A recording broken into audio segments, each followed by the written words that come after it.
Hello everyone, welcome. This is Vaishnavi Agrawal and we are studying macroeconomics 5th chapter government budget and the economy. This is the second part of the chapter. In the last part we understood the basic introduction of government budget कि government budget होता क्या है. In this part we will understand different components of government budget. किन किन चीजों को मिलकर government budget या union budget बनता है. So let's get started. Okay जब हमने बजट पढ़ा था वी अंडरस्टूड कि बजट में दो चीजें एस्टिमेट करते हैं कि हमारा मनी कहाँ जा रहा है और हमारे पास मनी कहाँ से आ रहा है. मतलब हमारे एक्सपेंडिचर क्या है और हमारी रेसिट्स क्या है, हमारे पास कहाँ से मनी आएगा और कहाँ मनी जाएगा. जब हम कंपोनेंट्स ऑफ बजट की बात करते हैं तो ये रेसिट्स भी दो चीजों में डिवाइड हो जाती है और एक्सपेंडिचर भी दो चीजों में डिवाइड हो जाता है. रेवेन्यू रेसिट्स एंड रेवेन्यू एक्सपेंडिचर, जिस दोनों को साथ में हम रेवेन्यू बजट बोलते हैं. सिमिलरली कैपिटल रेसीट्स, कैपिटल एक्सपेंडिचर जिसको हम साथ में कैपिटल बजट बोलते हैं. रेवेन्यू बजट और कैपिटल बजट को मिला के हमको गवर्नमेंट बजट या फिर जिसको हम यूनियन बजट भी कहते हैं मिलता है. In this part, we will only understand the receipts, budget receipt का part. In the next part, we will understand budget expenditure. So let's get started. सबसे फर्स्ट हमने जो चीज पढ़ी वो है बजट रेसीट्स. बजट रेसीट्स में दो चीजें हैं. बजट रेसीट्स क्या हुआ? बजट रेसीट का मतलब हुआ कि जहां पे भी जो भी एस्टिमेशन से हमको मनी आने वाला है, हमारा एस्टिमेशन कि गवर्नमेंट के पास एक साल के अंदर कहां से कितना मनी आएगा उसको हम क्या बोलते हैं? Budget receipt. अब हमने इसमें दो कौन कौन से पार्ट्स पढ़े? First is your revenue receipt and other one is your capital receipts. Revenue and capital. First is your revenue receipt. Revenue receipt कौन सा रिसीट होता है? वो रिसीट जहां पे ना ही आपका कोई एसेट रिडक्शन होता है ना ही कोई लाइबिलिटी क्रिएट होती है. मतलब नो एसेट रिडक्शन. आप गवर्नमेंट के पास जितनी चीजें हैं उतनी ही चीजें रहेंगी, उनका कोई भी एसेट रिड्यूस नहीं होगा और कोई भी लाइबिलिटी उनके ऊपर क्रिएट नहीं होगी. कोई भी लाइबिलिटी क्रिएट, तो मतलब ये कौन सा सीन हुआ? जब उनके पास प्रॉपर प्रॉफिट है, उनकी ना कोई लाइबिलिटी उनके ऊपर आ रही है ना ही कोई एसेट उनका जा रहा है. तो ये दोनों कंडीशंस जब फुलफिल होती हैं उसको हम बोलते हैं रेवेन्यू रिसीट. तो रेवेन्यू रिसीट क्या होती है? जहां पे ना ही कोई एसेट आपका जा रहा है और ना ही आपके ऊपर कोई लाइबिलिटी क्रिएट हो रही है. जब हम ये पढ़ते हैं इसमें दो चीजें होती हैं जिससे ऐसा होता है, tax revenues and non tax revenues. कौन कौन से रेवेन्यूज होते हैं? Tax revenue and non tax revenue. अब आप मुझे बताओ टैक्स क्या होता है? टैक्स एक कंपलसरी पेमेंट है जो गवर्नमेंट लेती है और पूरा India is liable to pay that. It is a compulsory payment. Every individual has to pay it, every firm has to pay it to the government. वो गवर्नमेंट का pure revenue होता है. वो सीधे टैक्स उसका लोगों से उसके पास आया. अब गवर्नमेंट के ऊपर कोई भी क्या हुआ, कोई उसका कोई भी लाइबिलिटी क्रिएट हुई, उसको कुछ देना है क्या वापस? नहीं. या कोई एसेट रिडक्शन हुआ? नहीं. सो सारे बेसिक टैक्सेस जो कि गवर्नमेंट को सारे इंडिविजुअल्स देते हैं उनको हम क्या बोलते हैं? टैक्स रेवेन्यूज बोलते हैं. अब टैक्स रेवेन्यू में हम दो चीजें पढ़ते हैं, एक तो direct tax and other one is your indirect tax. क्या क्या पढ़ते हैं? Direct and indirect tax. तो गवर्नमेंट का एक तरीका जहां से वो ये रेवेन्यू रिसीट निकालता है जिसमें उसका कोई लाइबिलिटी क्रिएट नहीं हो रहा है, टैक्स रेवेन्यूज. अब टैक्सेस रेवेन्यू का मतलब हो गया बेसिक जो टैक्स आपके पास आ रहा है. टैक्स कितने टाइप से आ सकता है? या तो वो डायरेक्ट टैक्स होगा या फिर वो इनडायरेक्ट टैक्स होगा. अब मुझे कौन बताएगा कि डायरेक्ट टैक्स क्या होता है और इनडायरेक्ट टैक्स क्या होता है? डायरेक्ट टैक्स और इनडायरेक्ट टैक्स में बहुत बेसिक डिफरेंस होता है. ठीक है. डायरेक्ट टैक्स वो टैक्स होता है जो किसी पे अगर टैक्स है तो उसका बर्डन शिफ्ट नहीं हो सकता है. टैक्स जिसका burden can not be shifted, मतलब अगर वो टैक्स मेरी ऊपर है तो वो टैक्स मुझे ही पे करना पड़ेगा, मेरी जगह कोई और पे नहीं कर सकता है। जिसका क्या होता है, बर्डन शिफ्ट नहीं हो सकता है। सपोज इनकम टैक्स, अगर सैलरीड मैं हूं, मेरे पास सैलरी आ रही है, तो वो इनकम टैक्स मेरे पे ही लगेगा, मेरे अलावा वो टैक्स कोई और पे नहीं कर सकता है। तो इस टैक्स को हम क्या बोलते हैं, डायरेक्ट टैक्स। तो एग्जाम्पल क्या हो गया अपना, इनकम टैक्स, जो सब अपने इनकम पे और अपनी सैलरी पे टैक्स देते हैं, वो क्या होता है, इनकम टैक्स होता है। ये होता है डायरेक्ट टैक्स। इनडायरेक्ट टैक्स क्या होगा, इनडायरेक्ट टैक्स वो टैक्स होगा जिसका बर्डन शिफ्ट हो सकता है। इनडायरेक्ट टैक्स वो टैक्स होगा जिसका बर्डन शिफ्ट हो सकता है, बर्डन कैन बी शिफ्टेड। अब ऐसे कौन से टैक्स होते हैं जिसका बर्डन शिफ्ट हो सकता है, GST, service tax, sales tax, सारे टैक्स क्या होते हैं, सारे टैक्स इनडायरेक्ट टैक्स होते हैं। सेल्स टैक्स या जीएसटी या सर्विस टैक्स, अब आप देखिए, कोई भी प्रोडक्ट पे प्रोड्यूसर के ऊपर जीएसटी लगा, कोई भी प्रोडक्ट पे, बट उसने क्या किया, बेच के वो शिफ्ट कर दिया किस पे, कंज्यूमर्स पे, कंज्यूमर्स जीएसटी पे करेंगे। तो क्या हुआ, वो शिफ्ट, बर्डन जो था टैक्स का वो था प्रोड्यूसर पे, बट वो दिया किसने इवेंचुअली, लास्ट में कंज्यूमर ने। तो ये क्या हो गया, इनडायरेक्ट टैक्स हो गया। ये होता है अपना tax revenue. Non tax revenue हर तरीके का रेवेन्यू जो गवर्नमेंट के पास आता है टैक्स के अलावा, टैक्स के अलावा जिस भी टाइप का उनके पास रेवेन्यू आता है वो सारे नॉन टैक्स रेवेन्यूज होते हैं। Okay, so let's start. For what are budget receipt, estimated money receipts, जो हम लोगों ने एस्टिमेट किया है money receipts of government from all the sources, सारे सोर्सेज से जो पैसा गवर्नमेंट के पास आने वाला है at given period of physical year, एक साल के टाइम पे, वो क्या होते हैं, बजट रिसीट्स। टू टाइप्स के होते हैं, revenue receipt is your first and capital receipt is your second. अब रेवेन्यू रिसीट्स में हमने क्या पढ़ा है कि रेवेन्यू रिसीट के अंदर टैक्स का रेवेन्यू होता है और नॉन टैक्स रेवेन्यू होता है। ये सारी चीजें जो है नॉन टैक्स रेवेन्यूज की, like interest, profit and dividend, fees, licence fees, fines, penalties, escheats, gifts and grants, forfeitures and special assessments, ये सारी चीजें we will study one by one while moving forward. Okay, तो first we will understand कि revenue receipts क्या होता है। Revenue receipts वो होता है that neither creates a liability nor reduces any asset, और दोनों सिचुएशंस क्या होनी चाहिए, सेटिस्फाई होनी चाहिए। समझ आया, ना ही गवर्नमेंट का कोई एसेट रिडक्शन हो रहा है, ना ही कोई लाइबिलिटी क्रिएशन हो रहा है।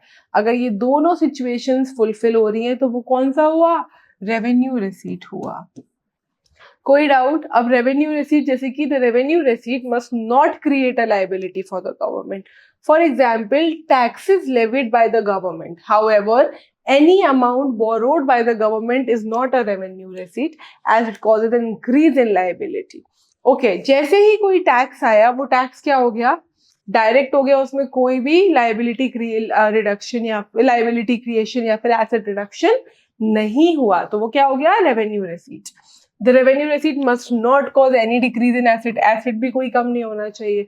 जैसे कि कोई पब्लिक एंटरप्राइज को हमने बेच दिया, तो इन सब चीजों में क्या हो जाएगा, एसेट रिडक्शन। तो रेवेन्यू रिसीट्स में कोई एसेट रिडक्शन नहीं होता है। ओके, अब हमने क्या पढ़ा कि रेवेन्यू में दो टाइप के रेवेन्यू आते हैं, या तो वो टैक्स रेवेन्यू होता है या नॉन टैक्स। मतलब गवर्नमेंट के पास रेवेन्यू के आने के दो ही तरीके हैं, या तो डायरेक्ट टैक्स या टैक्स के अलावा। जो टैक्स से आता है उसमें दो टैक्सेस होते हैं, direct tax and indirect tax. Direct tax like corporate tax, income tax, indirect tax like your GST, basic custom duty, sales tax और anything else, and these are all are non tax revenues. Okay, first we will start with tax revenue. Total receipts from taxes and other duties imposed by the government. Tax से पैसा जो आता है उसको हम tax revenues बोलते हैं। Tax is a compulsory payment. It is a compulsory payment. Everybody has to pay it. Everybody is liable to pay the tax to the government. Tax revenues are used for common benefit of people and not for the direct benefit.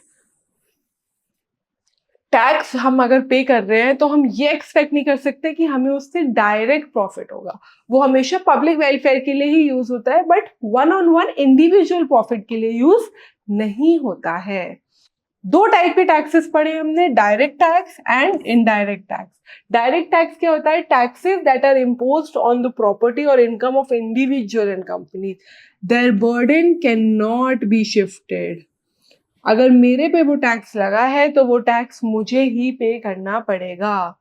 So in this case they are imposed on individuals, their monetary burden is borne to those on whom they are levied। जिसके ऊपर वो tax लगा है उसी के ऊपर उसका burden रहेगा। Any doubts? In this situation the liability to pay the tax, जिसको हम इम्पैक्ट बोलते हैं, and the actual burden of tax, जिसको हम इंसिडेंस बोलते हैं, lie on the same person, एक ही इंसान पे होता है। अब यहाँ पे ये दोनों टर्म समझो। First is your impact and second is your incidence. बहुत इंपॉर्टेंट टर्म्स है, 1 मार्कर्स में भी पूछ लेते हैं ये terms, impact of tax and incidence of tax. Okay, impact होता है लाइबिलिटी टू पे, किसके ऊपर वो टैक्स लगा है, मतलब कौन लाइबल है वो चीज पे करने के लिए, किसको करना चाहिए पे, उसको हम क्या बोलते हैं? इम्पैक्ट। और इंसिडेंस क्या होता है? एक्चुअल बर्डन, एक्चुअली में वो किसने पे किया, किसको करना चाहिए और किसने किया। जिसने किया that is your incidence of tax, और जिसको करना चाहिए that is impact. Tax revenues में जब हम डायरेक्ट टैक्स की बात कर रहे हैं तो ये इम्पैक्ट और ये incidence, liability to an actual payment will be done by the same person. Okay, its burden cannot be shifted to other people. For example, income tax, corporate tax, interest tax, wealth tax, death duty, capital gains. I hope there are no doubts. Second is your indirect taxes, taxes which can be shifted to another person. Their monetary burden is ultimately borne by the final user of goods and services rather than the person whom the tax is levied. Producer पे tax लगा होगा, लेकिन क्योंकि as a consumer मैंने वो product खरीदा है तो वो टैक्स कौन देगा? मैं पे करूंगी। तो क्या हुआ? इम्पैक्ट कौन था? लाइबिलिटी टू पे किस पे थी? प्रोड्यूसर पे। पर इंसिडेंस, एक्चुअल बर्डन किसने बेयर किया? कंज्यूमर ने। They are imposed on goods and services. The liability to pay that is impact and the actual burden that is incidence lie on different person. अलग अलग लोगों के ऊपर वो चीज होती है। It's burden can be shifted to others, दूसरे लोगों के ऊपर उसका बर्डन पहुंच सकता है। For example, goods and services tax, GST, basic custom duty, central excise duty, VAT, or any kind of service charge, VAT on petroleum products, excise duty on liquors, electricity duty, stamp duty, securities, transaction, property tax, entry tax, toll tax, etc. हर चीज का tax क्या होता है? Burden shift हो सकता है। ये क्या था हमारा? टैक्स रेवेन्यू, रेवेन्यू रिसीट का टैक्स रेवेन्यू। ओके, अब हम जल्दी से देखते हैं कि डायरेक्ट और इनडायरेक्ट टैक्स में क्या क्या डिफरेंसेस हमने देखे। सबसे पहले direct tax, tax levied on individuals and companies, tax levied on goods and services. ये टैक्स गुड्स और सर्विसेज पे लगता है और ये टैक्स इंडिविजुअल्स में लगता है। डायरेक्ट टैक्स का burden can not be shifted, impact and incidence are on the same person. Okay, but indirect tax का burden can be shifted and impact and incidence are on different people. Okay, जो अपना direct tax होता है ये progressive होता है nature में, but जो हमारा ये होता है ये प्रोपोर्शनेट होता है नेचर में। ये प्रोग्रेसिव होता है नेचर में, वो क्या होता है? प्रोपोर्शनेट होता है नेचर में। Okay, direct tax limited reach as they do not reach all the sections of the economy. Direct taxes is an issue for our government because सब लोग, it's a compulsory payment, but there are people who do not pay the taxes and it actually is a problem for government. But indirect taxes a wide coverage, क्यों? क्योंकि ये goods and services में है, everybody needs goods and services, eventually वो जो भी खरीदेंगे अपनी नेसेसिटी का, दे विल हैव टू पे अ टैक्स, वरना वो चीज खरीद नहीं सकते हैं। Next is are non tax revenues. Tax revenues के बाद और कौन से तरीके से गवर्नमेंट को रेवेन्यू मिलता है? Total receipts from all sources other then those of taxes. Taxes के अलावा हर तरीके से जिससे मनी आ रहा है, रेवेन्यू आ रहा है गवर्नमेंट के पास। It refers to receipts of the government from all sources other than your tax receipts, tax के अलावा। अब ये है मेन सोर्सेज जिससे क्या होता है? गवर्नमेंट के पास टैक्स के अलावा रेवेन्यू आता है। one by one we will understand each. First is your interest. Interest क्या होता है? गवर्नमेंट ने अगर किसी को कोई भी लोन दिया है तो उसको क्या मिलेगा? उसमें इंटरेस्ट वापस मिलेगा, राइट? अगर गवर्नमेंट ने किसी को 10 लाख का लोन दिया है और उसमें उसको 4 लाख का क्या मिल रहा है? इंटरेस्ट मिल रहा है, तो ये 4 लाख रुपए उसका रेवेन्यू हो गया। यहाँ पे देखो, ये 4 लाख रुपीज से ना ही उसका कोई एसेट रिडक्शन हुआ और ना ही क्या हुआ, कोई लाइबिलिटी उसके ऊपर क्रिएट हुई, ये तो उसको एक्स्ट्रा बस रेवेन्यू मिल गया। So first is your interest. जब गवर्नमेंट किसी को भी कोई मनी बोरो करती है, कुछ भी करती है, तो उसको उस मनी के साथ साथ इंटरेस्ट मिलता है, और वो इंटरेस्ट क्या होता है? उनका प्योर रेवेन्यू होता है। Second is your profits and dividends. Profits और डिविडेंड्स क्या होते हैं? बहुत सारे पब्लिक सेक्टर्स है, लाइक इंडियन रेलवेज। अब इंडियन रेलवेज में कोई भी ट्रैवल कर रहा है, जितना भी रेवेन्यू जनरेट हो रहा है, जितना भी प्रॉफिट जनरेट हो रहा है, वो किसके पास आ रहा है? गवर्नमेंट के पास। अब इस प्रॉफिट के लिए ना ही वो कोई एसेट रिड्यूस कर रहे हैं, ऐसा तो है नहीं कि उनको अपनी ट्रेन बेचनी पड़ रही है, राइट? ना ही उनपे कोई लाइबिलिटी क्रिएट हो रही है, ना ही ऐसा है कि उसके बदले उनको क्या करना पड़ रहा है? कुछ देना पड़ रहा है। सो बेसिकली प्रॉफिट क्या हो गया? कोई भी पब्लिक अंडरटेकिंग जैसे कि इंडियन रेलवेज या फिर तुम HIB ले लो, तो उन सब के साथ जो प्रॉफिट आता है वो पूरा रेवेन्यू किसका होता है? गवर्नमेंट का होता है। Same with dividends. डिविडेंड्स भी यही होता है कि किसी कंपनी का कोई प्रॉफिट शेयर आया जो कि गवर्नमेंट को बाद मिलेगा, तो वो क्या हो गया? प्योर रेवेन्यू हो गया। Third is your fees. Government कितने टाइप की फीस हम लोगों से चार्ज करती है? अगर किसी को कोई भी रजिस्ट्रेशन करवाना है तो you have to give a registration fees, है ना? ये सारे जो फीस होती है, जो हम लोगों को कोई भी गवर्नमेंट सर्विस के लिए चाहिए होती है, इसको हम क्या बोलते हैं? ये भी एक रेवेन्यू फॉर्म हुआ। कैसे? क्योंकि अगर हम किसी चीज की रजिस्ट्री करवा रहे हैं, हमने गवर्नमेंट को रजिस्ट्रेशन फीस दी, ना ही गवर्नमेंट का कोई एसेट कम हो रहा है उस रजिस्ट्रेशन फीस से, ना ही उनपे कोई लाइबिलिटी क्रिएट हो रही है, उनको बस वो रजिस्ट्रेशन फीस मिल रही है as a part of a norm, तो वो क्या हो गया? उनका रेवेन्यू हो गया। तो that is your fees. Fourth is your licence fees. Licence fees भी यही होता है, किसी भी चीज की परमिशन ग्रांट करने के लिए, किसी भी चीज का लाइसेंस लेने के लिए हमें गवर्नमेंट की परमिशन चाहिए होती है और उनको एक फीस देनी होती है, और वो मनी उनका सीधा सीधा रेवेन्यू क्रिएट हो जाता है। जैसे कि अगर किसी को कोई लिकर स्टोर खोलना है, तो लिकर के लिए हमें गवर्नमेंट लाइसेंसिंग चाहिए होती है, उसके बिना आप कोई लिकर स्टोर नहीं खोल सकते हो। या आपको कोई गन रखनी है तो गन का लाइसेंस अलग होता है। इन सारी लाइसेंस के लिए हमको एक लाइसेंस फीस देनी होती है गवर्नमेंट को। Fifth is your fines and penalties. Fines and penalties देखो, आप ऐसे समझो, आप कहीं पे जा रहे हो और आपने हेलमेट नहीं लगाया हुआ है, आपने रूल ब्रेक किया, आपको ट्रैफिक पुलिस ने पकड़ा, आपने उनको मनी दिया, आपको जो पेनल्टी या जो फीस देनी पड़ी वो पूरी की क्या जा रही है? गवर्नमेंट के पास जा रही है, तो गवर्नमेंट का क्या हो गया? रेवेन्यू हो गया। तो आप जब कोई लॉ ब्रेक करते हो या आप ऐसी कोई चीज करते हो जो कि गवर्नमेंट के रूल्स और रेगुलेशंस के अगेंस्ट है, तो आपको उसकी पेनल्टी भरनी होती है, और वो पेनल्टी गवर्नमेंट का रेवेन्यू होता है। Next is your escheats. Escheats क्या होता है? प्लीज ये वर्ड्स याद रखना, बिकॉज ऐसे क्वेश्चंस 1 मार्कर्स 2 मार्कर्स में भी आ जाते हैं। एसचीट्स क्या होता है? अगर मैं, कोई भी इंडिविजुअल है, उसकी कोई भी प्रॉपर्टी है और उसने कोई आगे का मतलब कोई हेयर नहीं ढूंढा है एंड ही डाइज, तो वो प्रॉपर्टी गवर्नमेंट के अंदर चली जाती है।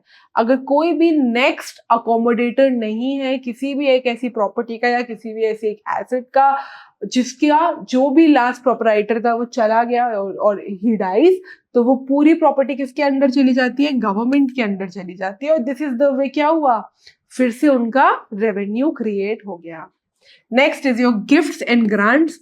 कोई भी इंटरनेशनली कहीं गए, कोई गिफ्ट मिल गई। अब अगर नरेंद्र मोदी जी यूएस गए और यूएस ने एक प्लेन गिफ्ट कर दिया नरेंद्र मोदी जी को या इंडिया को, तो यहाँ पे Narendra Modi ji is not liable कि क्या हमें उनको कुछ वापस देना है या फिर हमारा क्या हुआ, ऐसा कोई भी नहीं हुआ। तो गिफ्ट्स और ग्रांट्स की जब बात होती है तो वहां से भी प्योर रेवेन्यू क्रिएट होता है, किसका? गवर्नमेंट का। कोई ना एसेट रिडक्शन हुआ और ना ही लाइबिलिटी क्रिएट हुई। Fourth features. फोर्थ फीचर्स होता है जुडिशरी लॉ। अगर गवर्नमेंट का कोई भी जुडिशरी लॉ है जो आपको दिया गया है, आपको कोई ऑर्डर दिया गया है कि आपको इस दिन कोर्ट में प्रेजेंट करना है और आप कोर्ट में उस दिन प्रेजेंट नहीं हुए तो आपको एक फीस भरनी पड़ती है। अगर आप जुडिशरी या कोर्ट लॉज में आपके ऊपर अगर कोई ऑर्डर है, आप उस ऑर्डर को फॉलो नहीं कर रहे हो तो उस ऑर्डर को फॉलो नहीं करने के लिए आपको पेनल्टी देनी होती है, जिसको हम क्या बोलते हैं? फोर्ट फीचर्स बोलते हैं। And last is your special assessment. Special assessment एक बहुत ही डिफरेंट काइंड ऑफ टैक्स होता है। सपोज आपकी एक बिल्डिंग थी, आपने वो बिल्डिंग में आप लोग कर रहे थे, लेकिन उसके बगल में गवर्नमेंट ने कोई अच्छा सा डेवलपमेंट करके एक पार्क बना दिया और एक बहुत अच्छा एंटरटेनमेंट यूनिट बना दिया, जिसकी वजह से आपकी बिल्डिंग की जो प्राइसिंग थी वो क्या हो गई? बढ़ गई। ओके, आपकी जो भी वैल्यूएशन थी वो आस पास के प्रोग्रेस से क्या हो गई? बढ़ गई। तो गवर्नमेंट उस जो आपको डेवलपमेंट मिला है गवर्नमेंट की वजह से, उस पे गवर्नमेंट एक स्पेशल काइंड ऑफ टैक्स लगा देती है, जो मनी गवर्नमेंट को आपको देना पड़ता है। उसको हम क्या बोलते हैं? स्पेशल असेसमेंट बोलते हैं। ये थे different type of non tax revenues. Let's go through the slides and understand them better. First is your interest. Government receives interest on loans given to state government and union territories, private enterprises, general public. Public को, किसी business firm को, state को या किसी भी UT को, union territory को अगर गवर्नमेंट लोन दे रही है तो उसको क्या मिलेगा? उस पर इंटरेस्ट मिलेगा। तो वो इंटरेस्ट प्योर रेवेन्यू हो गया। तो interest receive from these loans are important source of non tax revenue. तो इससे क्या होगा? इंटरेस्ट से उनका रेवेन्यू आएगा। Second is your profit and dividend. Government earn profit through public sector undertakings like Indian railways, LIC, well. इन सब से जो प्रॉफिट आ रहा है वो पूरा प्रॉफिट गवर्नमेंट के पास आ रहा है। It earns profit from the sale proceeds of the products of such public enterprises. Train की टिकट बिकने से जो भी मनी आ रहा है वो किसके पास जा रहा है? गवर्नमेंट के पास जा रहा है। Government also gets dividend from investment in other companies. दूसरी कंपनीज में जो भी इन लोगों ने इन्वेस्ट किया है उससे जो भी प्रॉफिट मार्जिन आ रहा है उसको हम क्या बोलते हैं? गवर्नमेंट का डिविडेंड बोलते हैं। Third is your fees. Fees refers to the charges imposed by the government. These are the charges imposed by the government to cover the cost of recurring service provided by them. जब हमें government से कोई service चाहिए तो उसको जो cost है उसको हम लोग जो रिकर करने के लिए फीस पे करते हैं उसको हम क्या बोलते हैं? फीस। लाइक कोर्ट फीस, या फिर आप कोई चीज का रजिस्ट्रेशन करवा रहे हैं तो रजिस्ट्रेशन फीस, या आपको कोई भी सामान इंपोर्ट या एक्सपोर्ट करवाना है तो इंपोर्ट फीस। ये सारे क्या हो गए? Different kind of fees. Fourth is your licence fees. Licence fees क्या होता है? It is a payment charge by government to grant permission for something. Licence लेना किसी चीज का, किसी चीज की परमिशन लेना, तो आपको उसके लिए एक लाइसेंस फी देनी पड़ती है। For example, licence fee paid for permission of keeping a gun. Gun का जो लाइसेंस होता है उसके लिए आपको पैसे देने पड़ते हैं। Licence to obtain national permit for commercial vehicles. Commercial vehicles चलाने के लिए, अपने व्हीकल्स को कॉमर्शियलाइज करने को या पैसा कमाने को उनके थ्रू, उसको एक बिजनेस बनाने के लिए भी आपको लाइसेंसिंग चाहिए होती है, जो आपको कौन देती है? गवर्नमेंट देती है। आप कोई भी लिकर स्टोर या कोई भी ऐसी चीज जो कि प्रोहिबिटेड या फिर अंडर गवर्नमेंट रेगुलेशन, उन सब चीजों के लिए आपको एक लाइसेंस चाहिए होता है गवर्नमेंट से। Next is your fines and penalties. They refer to those payments which are imposed on lawbreakers. अगर आपने कोई रूल, रेगुलेशन या लॉ ब्रेक किया है गवर्नमेंट का तो आपको देना पड़ेगा।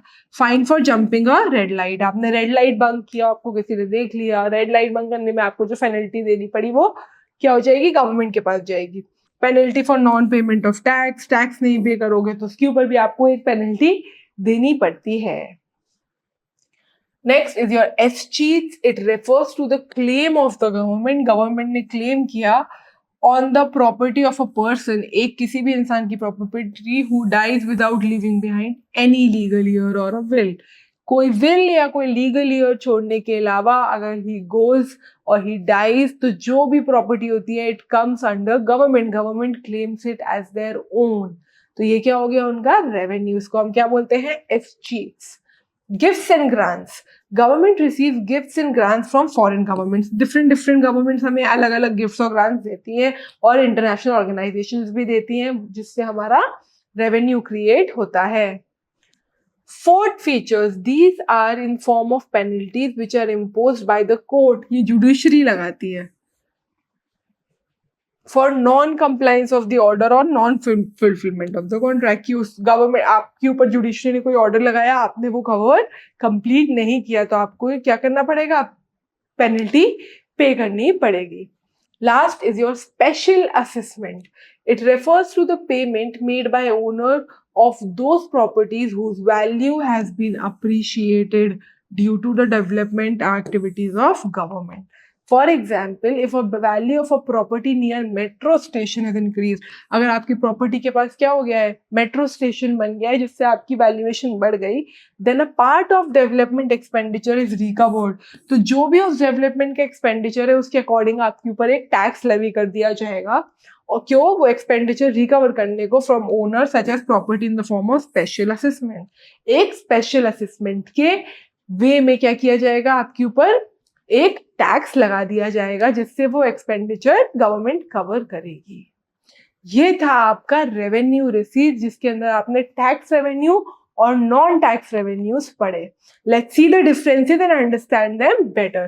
टैक्स और non tax revenue. Tax revenues क्या होते हैं, refers to the sum total of receipts from taxes and other duties. Government impose by the government, government जो भी टैक्स और ड्यूटीज लगा रही है. यहाँ पे it refers to receipts government from all sources other than taxes. Tax के अलावा जितने तरीके से पैसा आ रहा है. ओके, टैक्स एक कंपलसरी पेमेंट होता है, सबको करना ही पड़ता है. ये कंपलसरी पेमेंट नहीं है, ये आप जब करते हो जब आप कोई गुड्स और सर्विसेज पे डील कर रहे हो गवर्नमेंट के साथ. It becomes payable only when services offered by the government. जब गवर्नमेंट कोई आपको सर्विस प्रोवाइड कर रही है, जब भी आप पे करोगे. डायरेक्ट टैक्स में नो डायरेक्ट बेनिफिट, कोई भी डायरेक्ट बेनिफिट नहीं होता है, पूरे पब्लिक के लिए बेनिफिट होता है. So it no direct benefit is receive from the government exchange on the tax paid. But यहाँ पे क्या होता है, आपको डायरेक्ट बेनिफिट मिलता है. क्यों? क्योंकि आप वन ऑन वन वो सर्विसेज लोगे. अगर आप रजिस्ट्रेशन फीस दे रहे हो तो आप अपने लिए वो रजिस्ट्री करवा रहे हो, right? Okay, example, income tax direct tax होता है, कॉर्पोरेट टैक्स भी डायरेक्ट टैक्स होता है, और गुड्स एंड सर्विस, सारे काइंड ऑफ टैक्सेस क्या होते हैं, टैक्स रेवेन्यू. और नॉन टैक्स रेवेन्यूज क्या होता है, interest, profit, dividend, fees, penalties etcetera. I hope it is very clear कि क्या है. Moving forward now, revenue receipts के बाद हमने सेकंड क्या पढ़ा था, कैपिटल रिसीट्स पढ़ा था. कैपिटल रिसीट वो होते हैं जिसमें या तो कोई लाइबिलिटी क्रिएट होगी आप पे, या फिर आपका कोई एसेट रिडक्शन होगा. इन दोनों में से कोई एक सिचुएशन तो होगी. क्या हो रहा होगा, या आपकी जो लाइबिलिटी है वो क्रिएट हो रही होगी, या फिर आपका जो एसेट है वो क्या हो रहा होगा, कम हो रहा होगा. मतलब आपकी कोई चीज जा रही होगी, या आपके ऊपर कोई बर्डन आ रहा होगा. इससे जो रिसीट्स बनेंगे उनको हम क्या बोलते हैं, कैपिटल रिसीट्स बोलते हैं. अब आप मुझे बताओ, ये लाइबिलिटी क्रिएशन और ये कैसे हो सकता है. सबसे फर्स्ट, बोरोइंग से. अगर गवर्नमेंट पैसे बोरो कर रही है, या फिर गवर्नमेंट किसी को पैसे दे रही है, दोनों में क्या होगा, अगर पैसे बोरो करेगी तो लाइबिलिटी क्रिएट होगी, राइट, डेट क्रिएट होगी. अगर पैसे देगी तो एसेट रिडक्शन होगा, मनी क्या हो रहा है, जा रहा है हाथ से, राइट. तो उसमें क्या हुआ, एसेट रिडक्शन. तो यहाँ पे देखो, the capital receipts must create a liability for the government. कोई लाइबिलिटी तो क्रिएट होनी चाहिए. जैसे कि बोरोइंग से कैसे क्रिएट हो रही है, they lead to an increase in the liability. हमारे ऊपर वो डेट आ रही है, राइट, तो हम पे क्या हो रहा है, एक लाइबिलिटी क्रिएट हो रही है. Similarly the receipt must cause a decrease of asset. या तो कोई एसेट क्या होना चाहिए, कम होना चाहिए. जैसे कि sale of shares of public enterprise. मैंने एक गवर्नमेंट ने क्या किया, अपनी पब्लिक एंटरप्राइज के शेयर्स बेच दिए, तो क्या हो गया, एसेट रिडक्शन हो गया. It leads to the reduction in asset of the government. तो तीन चीजें हैं जिसकी वजह से ऐसा होता है. अब देखो कैसे होता है. First is your borrowing. First क्या है, बोरोइंग. गवर्नमेंट ने अगर मनी बोरो किया तो क्या हो गया, लाइबिलिटी क्रिएट हो गई. क्यों? क्योंकि डेट आ गई, तो क्या हो गया, इस पे लाइबिलिटी क्रिएट हो गई. सिमिलरली आप एक चीज बताओ, अगर गवर्नमेंट ने किसी को मनी बोरो दिया है, मतलब लेंड किया है, तो उससे क्या होगा, अपना मनी कम जा रहा है, तो क्या हो गया, एसेट रिडक्शन भी हो गया. तो यहाँ पे इन दोनों में से कोई भी चीज हो सकती है, डिपेंड्स ऑन द सिचुएशन. सो इसीलिए borrowing. Second is your recovery of loans. अब एक चीज बताओ, आपने लोन क्या कर लिए, रिकवर कर लिए, मतलब आपको किसी और से पैसे लेने थे, आपने क्या किया, वो पैसे ले लिए. आपने जैसे ही वो पैसे लिए, क्या हुआ, आपका एसेट रिडक्शन हो गया. कैसे, क्यों, क्योंकि आपने किसी को वो मनी दे रखा था तो आपके लिए वो एक एसेट था. बट अब अगर वो मनी आपके पास वापस आ गया तो क्या हो गया, आपका एसेट रिडक्शन हो गया, आपका एसेट रिडक्शन हो गया. कोई डाउट? अदर रिसीट्स में हम लोग दो चीजें पढ़ते हैं. First is your disinvestment. Disinvestment क्या होता है, सपोज गवर्नमेंट ने किसी कंपनी पे पैसे लगाए थे, अब उसने अपना पैसा वापस ले लिया, मनी इन्वेस्ट जो किया था वो डिसइन्वेस्ट कर लिया, तो क्या हुआ, गवर्नमेंट की एसिड रिडक्शन हो गई. क्यों, क्योंकि वहां पे उसके पार्ट थे, अब उसने वो पैसा निकाल लिया तो वहां पे उसका कोई लेना देना नहीं है, तो क्या हुआ, एसिड रिडक्शन हो गया. कोई डाउट? और second is your small savings, जैसे कि पोस्ट ऑफिस सेविंग्स और डिफरेंट काइंड ऑफ सेविंग्स होती हैं, वो सारी सेविंग्स इसके अंदर आती है, जिससे क्या होगा, अपना लाइबिलिटी क्रिएट होगा, लाइबिलिटी क्रिएट होगा. Let's see them one by one. First is borrowing.